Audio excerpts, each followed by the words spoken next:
اگر بہن ہی حصہ لینے سے منع کر دیں وراثت میں تو ایسی صورتحال میں وہ معاف ہو جائے گا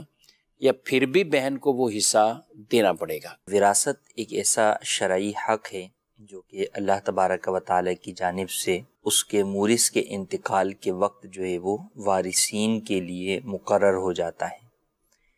اور یہ حق انسان خود چھوڑے تو یہ ختم نہیں ہوتا۔ اگر کوئی کہے کہ میں اپنا حق وراثت معاف کرتا ہوں یا چھوڑتی ہوں تو اس سے حق وراثت ختم نہیں ہوگا، وہ حق وراثت اپنی جگہ پر باقی ہی رہے گا۔ بہرحال شرعی اعتبار سے یہ حق معاف کرنے سے معاف نہیں ہوتا۔ اگر واقعی بھائی جو ہے وہ بخوشی دینا چاہتے ہیں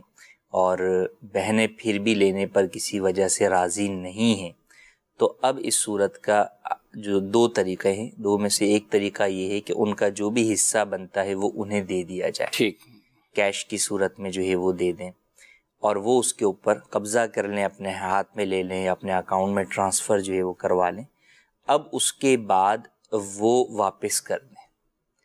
چاہیں تو واپس کریں، چاہیں تو واپس نہ کریں۔ اب واپس کریں گے تو جس کو واپس کریں گے اس کو جائے گا، سب کو جائے ضروری نہیں، یعنی وہ با اختیار ہے، وہ با اختیار ہے کہ وہ سارے ورثاء کو دے دے، ٹھیک، یا بھائیوں یا بہنوں میں سے جو زیادہ حاجت مند ہے وہ اس کو دے دے، یا وہ خود ہی اپنے لیے رکھ لے، یا وہ اپنے والدین کے ایصال ثواب کے لیے مسجد میں دے دے، مدرسے میں دے دے۔ اس کا سارا فیصلہ اس بہن کے ہاتھ میں ہے، ٹھیک۔ تو ایک یہ طریقہ کار ہے کہ قبضہ کیا جائے مال پر اور پھر وہ ادا کر دے۔ بہن اگر بھائیوں کو ہی واپس کر دیتی ہے کہ بھئی تم سب اس میں برابر کے حصے دار ہو تو وہ برابر کے حصے دار ہو جائیں گے، گویا کہ اس کی طرف سے انہیں وہ گفٹ ہو گیا۔ دوسرا یہ ہے کہ حصہ بہن کا مثال کے طور پر بنتا ہے 50 لاکھ روپے، اور وہ 50 لاکھ روپے نہیں لینا چاہتی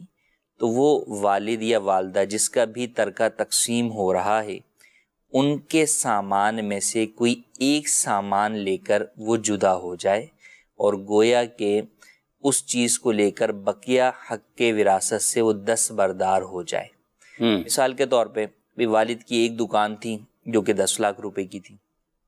بہن کا حصہ بن رہا ہے 50 لاکھ، تو وہ کہتی ہے کہ بھئی میں یہ 10 لاکھ والی دکان لے لیتی ہوں اور بقیہ حصے سے دستبردار ہوتی ہوں۔ تو یوں بھی کیا جا سکتا ہے، یوں ہی اور کوئی اسی طرح کا والد کا جو ہے وہ یا والدہ کا سامان جو ہے وہ لے کر بھی حصے سے دستبردار ہو سکتی ہے۔ تو یہ دو طریقے ہیں۔ اس کے علاوہ جو ہے وہ فقط یہ کہہ دینا کہ میں حصہ نہیں لینا چاہتی یا میں حق معاف کر رہی ہوں، اس سے حق کے وراثت معاف نہیں ہوگا۔ اولاً تو بہنوں کو ان کا حق زبردستی دینے کی طرف آنا چاہیے، ٹھیک، کہ بھائی نہیں آپ لیں، آپ کو نہیں چاہیے، آپ اپنی خوشی سے جہاں چاہے خرچ کریں، مسجد میں دیں، مدرسے میں دیں، اپنے ایصال ثواب کے لیے دیں، والدین کے ایصال ثواب کے لیے دیں، یہ ان کو ذہن دیں تاکہ ان کو بھی جو ہے وہ ثواب جو ہے وہ ملے اور ان کو اس بات کا احساس ہو کہ ہاں بھائی فقط ہم سے نام کے لیے یا دکھانے کے لیے نہیں بول رہے بلکہ واقعی حقیقی معنوں میں ہی بھائی ہمیں ہمارا حصہ دینا چاہتے ہیں۔